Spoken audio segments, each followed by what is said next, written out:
হে প্রিয় দেশবাসী, হে আমার সনাতনী সমস্ত মায়েরা, বাবারা এবং ভাই এবং বোনেরা, সমস্ত সংখ্যালঘু জনগোষ্ঠী, আমরা এই দেশের ভূমি সন্তান। এই দেশ আমার মা এবং এই দেশ মাতৃকাকে আশ্রয় করেই জীবনযাপন করা। আমার স্বধর্মের জন্য সর্বোত্তম স্থিতি বলা হয়েছে জননী জন্মভূমিশ্চ স্বর্গাদপি গরীয়সী।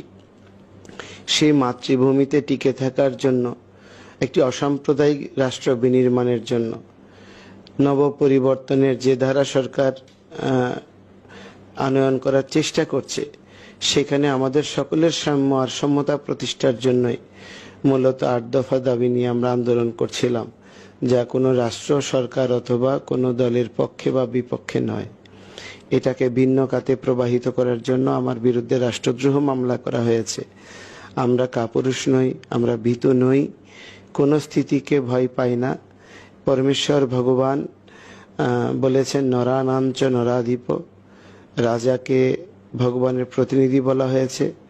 রাজপ্রণীত যে কোনো আইনানুগ স্থিতির বিষয়ে মুখাপেক্ষী হয়ে আইনানুগ লড়াই করার সৎসাহস এবং মানসিকতা দুটি আমার মধ্যে রয়েছে, এবং আমি আশা করি আমাদের শ্রীপাদ লীলারাজ প্রভু সহ যে সমস্ত সনাতন নেতৃবৃন্দের বিরুদ্ধে মামলা করা হয়েছে, আমরা সকলেই সৎ সাহস, প্রজ্ঞা, আপনাদের সকলের ভালোবাসা, সহমর্মিতা নিয়ে আমরা ন্যায় এবং সত্যকে প্রতিষ্ঠা করতে সক্ষম হব।